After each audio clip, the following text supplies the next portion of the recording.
How do you show up for someone when you're jealous? It turns to envy and then to murder. And murder is gossiping and tearing that person down. I was listening to this powerful message around jealousy and envy, and how jealousy starts with insecurities, it turns to envy, and then to murder. And murder is gossiping and tearing that person down and, wanting bad for that person. A lot of people don't want to talk about it. A lot of people don't want to talk about how they feel internally. They don't want to talk about the truth, what it is to really feel jealous of a friend or family member or a loved one, because these are clearly natural feelings, right? Natural emotions that when they start to creep up in our heart, we have to pray and ask God to release it. That's our duty as Christians, is to ask God to release whatever it is that we're feeling. So like I was saying, you all, jealousy and envy comes from a place of looking at someone else's situation and not being happy with one's own. So not being able to love who you are 100%, being content in who God made you to be, showing up for yourself, being able to look inward and seeing the things that are within and being able to pray and ask God to take out. Envy and jealousy is one of the worst sins that we could do. Jealous or envious of our neighbor is a huge sin, you all, and it's something that I have battled with. It's a real thing. Jealousy can cause you to lose a lot of friends. Jealousy can cause you to lose severe, good relationships. When you care about somebody, how do you show love when you're jealous? How do you show up for someone when you're jealous? How is that possible? Because even though we may try to tell ourselves, no, I care for this person. I want to be there for this person. We're not able to truly be happy for someone when we're jealous and we're envious of them. Let God talk to you about fasting, about praying, because that's the only way we're going to get rid of that spirit. The only way to get rid of the spirit of jealousy and envy is to pray, fast, and talk to God. The only way to be delivered from the things that we are going through is to pray, fast, and talk to God. He is the only one that can deliver us.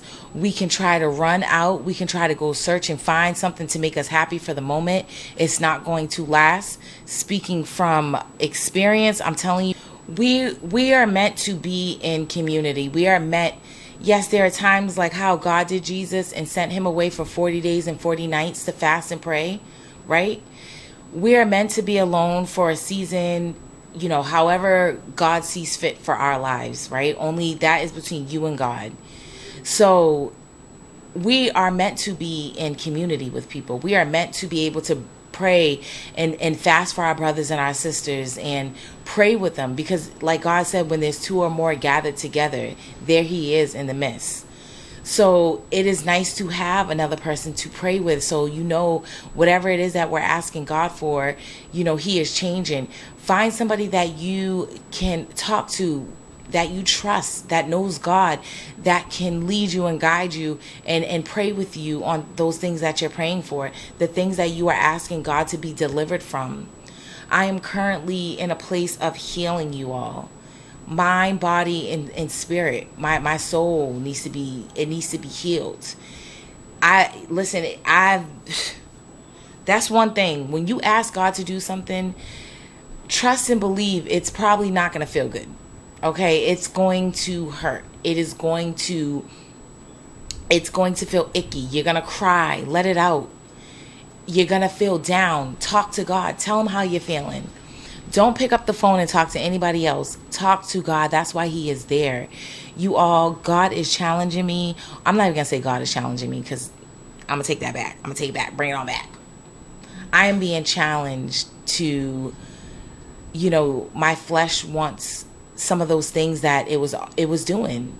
Our flesh gets used to the things that we're doing. Our flesh gets used to being fed. Our flesh gets used to, moving and doing the things that it's used to doing. So there's a war happening between the flesh and the spirit. The spirit wants to, gain strength. And right now, the flesh, can be much stronger than the spirit. And what is that going to cause? It's going to cause a war. So mental wars can happen. Dreams and visions, once you start talking to God, right now I'm asking God, God, I want to hear you even the more so. I want to be in your presence. I want to feel you. I want you to lead and guide me. I want you to show me exactly what it is that you have for my life, what it is that you want me to do for you. These are the things that we should be asking God on a daily basis. We should be praying on a daily basis. We should have our own relationship with God. And that's going to look different for everyone. I can share what it looks like for me. I know praying is a huge piece of it. Fasting is a huge piece of it. And,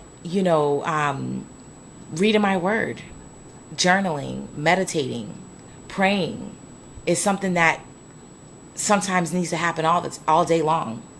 Sometimes I'm in a place where I'm just praying and I'm meditating on God. Right? Worship.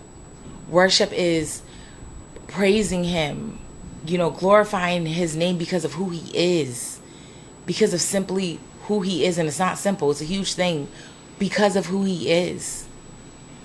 Okay, so being able to be in a place where we're able to worship him, get on our knees, sprawl out, hands out, side to side, trusting and praying and seeking him, and just thanking him and worshiping him. Just worship, just straight worship. Crying out because we're happy, because we're in his presence and that we're able to worship him. I would also say that, fasting is huge. Being able to set aside whatever it is that we would have done in our flesh, or those things that we would do normally, to say, God, I'm all yours. I'm here. I'm a willing vessel. Use me, show me, guide me, deliver me, heal me. Mind, body, and soul, heal me. Go deep within. Go deep. Go deep. And when you ask him to do that, it's not going to feel good. I promise you. It's not going to feel good.